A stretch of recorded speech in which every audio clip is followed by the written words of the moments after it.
Have you ever thought about where your produce comes from? Most grocery chains receive produce from various local and national farmers. In fact, there are about 3.4 million farmers in the United States today. But of that staggering number, only 45,000 are Black farmers. At the Better Buggy, we are a proud group of Atlanta-based Black-owned farmers, selling produce locally and nationwide.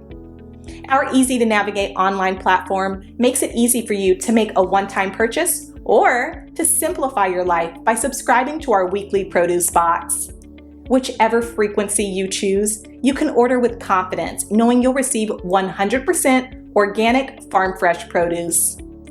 If you're looking for a thoughtful gift for a loved one that they'd actually find useful, be sure to pop by our online store where you can snag a gift card your recipient can use to order their own produce and t-shirts. Ready to start supporting local Black-owned farms and making healthier food decisions? Visit thebetterbuggy.com now to start shopping. Ladies and gentlemen, this came out on the AP April 17th, 2021. U.S. prepares for possible first water shortage declaration. So as you can see, you can clearly see in this lake, it is very receded, and you can see where the water line used to be if you look at the rock formation, and you can see it's well below that.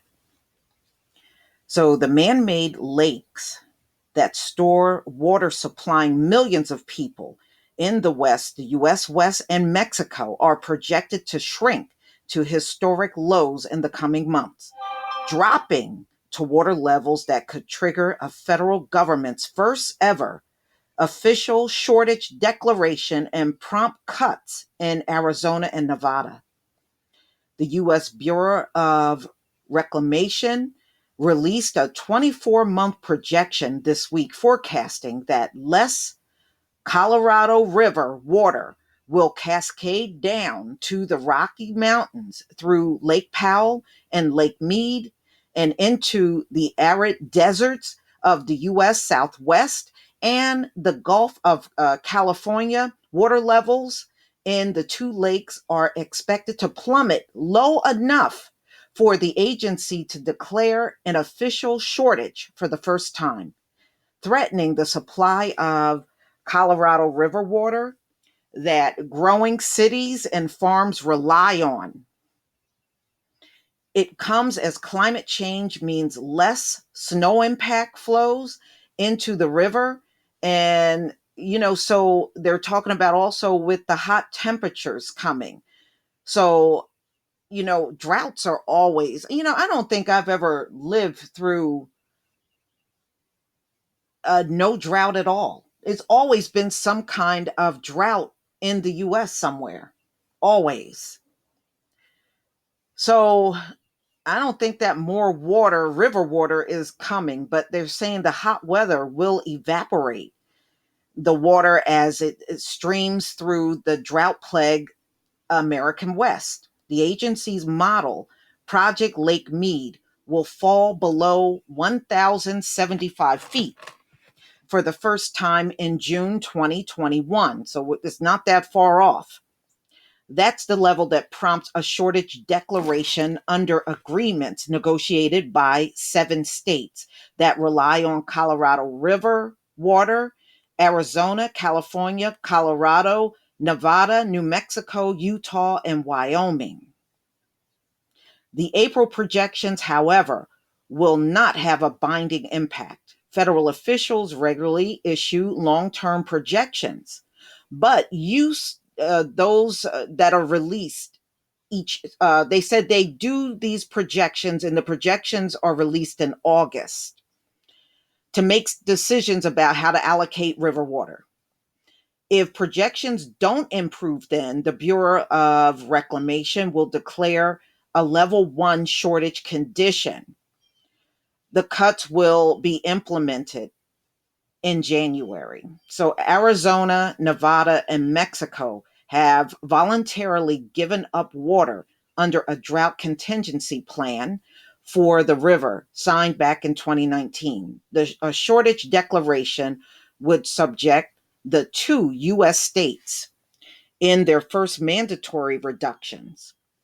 Both rely on Colorado River more than any other state for their water source, and Arizona stands to lose roughly one-third of its supply.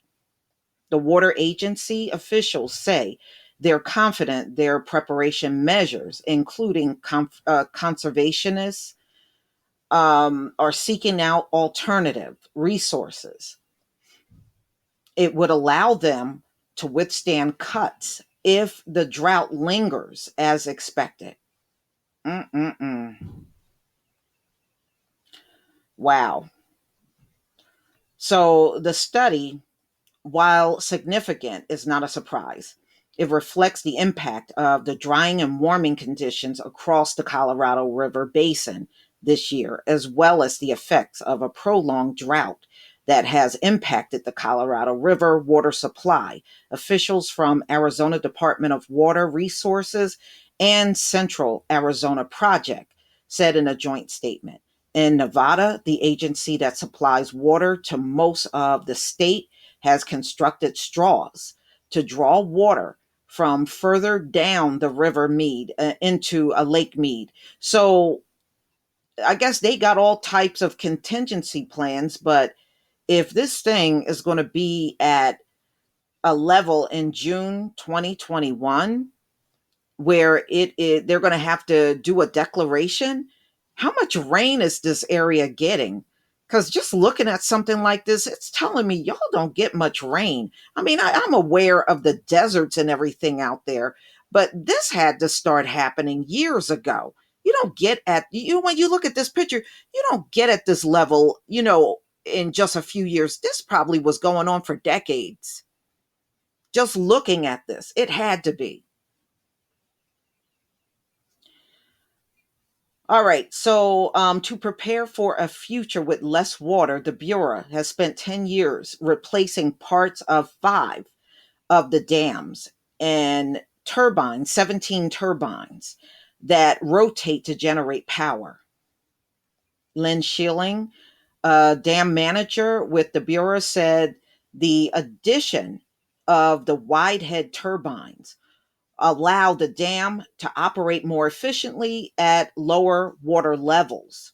He says the turbines will be able to generate power almost to a point called dead pool when there won't be enough water for the dam to function. So this is what they're anticipating? Ooh, man, America's in serious trouble.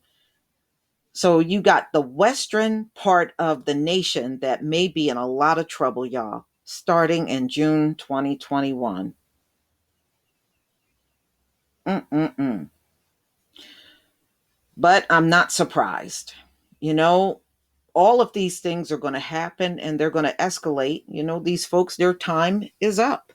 And I guess they don't want to deal with that. I guess in their minds, they should be in an internal leadership role, which I don't know who on earth would want these folks in charge for some eternity. You would have to be crazy to want that. But you're going to see this and far worse.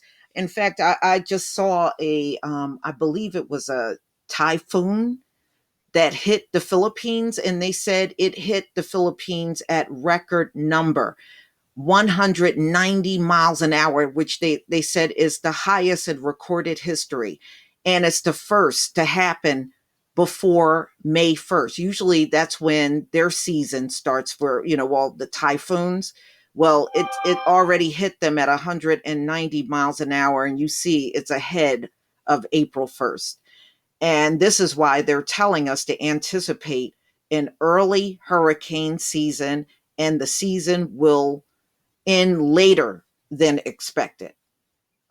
I mean, things are changing rapidly on this earth. And then you look at the Arctic ice that is melting at unbelievable speeds. The world is really transitioning, and it's going to change, and everything on earth is going to change, including the people that are leading on the earth. That's going to change too.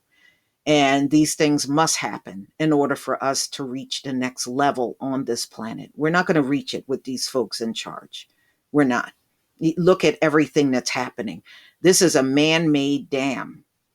Okay, man-made. So technically, it was not here before. I mean, you got to ask yourself, when the people were on this land, which were advanced people, and how did they survive without all of this stuff? They didn't need this. All this stuff they're doing, this was not a necessity. And these folks lived here. There were people on America for thousands of years. Now, they want you to believe life began in 1492. No, life began a long time ago before these folks showed up. And if these folks survive for all that time without all of this stuff, they'll be able to do it again. Y'all, please tell me what you think. My heart goes out to you in the West, because without all the interference that we have seen with nature, we would actually be all right. Too much interference has happened. That's why this kind of stuff is going on now. Not enough water. Man, please leave your comment and subscribe. Don't forget to hit on the notification bell, and I'll see you on the next video. Peace, family.